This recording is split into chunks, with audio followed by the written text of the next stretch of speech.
এটা কথা সকলোৱে মনত ৰাখিব, পুলিচৰ কাম দুখীয়াৰ বিৰুদ্ধে লাঠি চলোৱা নহয়, পুলিচৰ কাম হৈছে অপৰাধীৰ পিঠিত দাণ্ডা চলোৱা, অপৰাধীৰ পিঠিত দাণ্ডা চলোৱা, দুখীয়া মানুহৰ নহয়। আগত এছাম পুলিচ আছিল, ৰিক্সাৱালা পালে পিঠিত লাঠি মাৰে, কিন্তু আমাৰ ইয়াত গোট খোৱা বহুতৰ দেউতাই নিজে ৰিক্সা চলায়। আগতে বজাৰত তৰকাৰী বিক্ৰী কৰা মানুহজনক লাঠি চলায়। আজি মই আপোনালোকক দেউতা মাক লৈ আহিব কিয় কৈছিলোঁ, কাৰণ আপোনালোকৰ দেউতায়ো তৰকাৰী বিক্ৰী কৰে। আজি বহুতে গাঁৱৰ খেতিয়কজন থানাত আহিলে বেয়া ব্যৱহাৰ কৰে।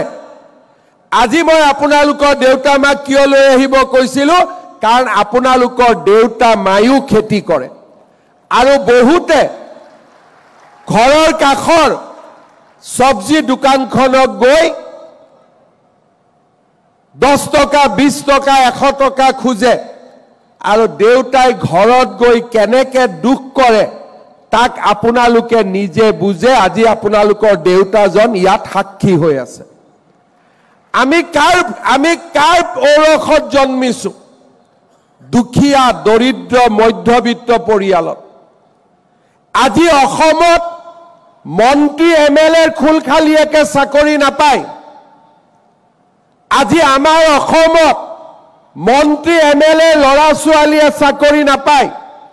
আজি আমাৰ অসমত ৰিক্সা চালকৰ ল'ৰা, তৰকাৰী বেপাৰী ল'ৰা, ঠেলা চালকৰ ল'ৰা, কৃষকৰ ল'ৰাই আজি চৰকাৰী চাকৰি পায়।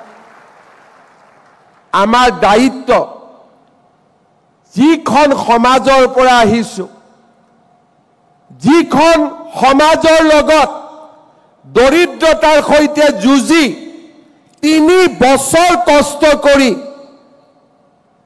আমি আজি পুলিচ হ'ব পাৰিছো, আমি যেন সদায় মনত সেইসকল দৰিদ্ৰ মধ্যবিত্ত লোকৰ প্ৰতি সন্মান ৰাখো। কাৰণ আপুনি বাৰু মেট্ৰিক আৰু হায়াৰ সেকেন্ডাৰী ফেইল কৰিছে নেকি, অথবা উচ্চ শিক্ষা গ্ৰহণ কৰিব বিচাৰি আছে নেকি? এতিয়াৰে পৰা চিন্তাৰ কোনো কাৰণ নাই। অনলাইন পৰীক্ষাৰ জৰিয়তে পাছ কৰাৰ সুযোগ লাভ কৰিব। যিসকল ছাত্ৰ ছাত্ৰীয়ে মেট্ৰিক হায়াৰ সেকেন্ডাৰীত ফেইল কৰিছে অথবা বয়স গৈছে বা গেপ হৈছে, তেওঁলোকে অনলাইনৰ জৰিয়তে পৰীক্ষা দি পাছ কৰিব। সিকি বোৰ্ডৰ অধীনত আৰু দৰ্পণ উপলব্ধ থকাৰ লগতে দেশৰ কেইবাটাও ইউনিভাৰ্চিটিৰ পৰা এডমিশ্যন লৈ ইংলিছ এডুকেশ্যন একাডেমী নামৰ শিক্ষানুষ্ঠানৰ জৰিয়তে পৰীক্ষা দিব পাৰিব।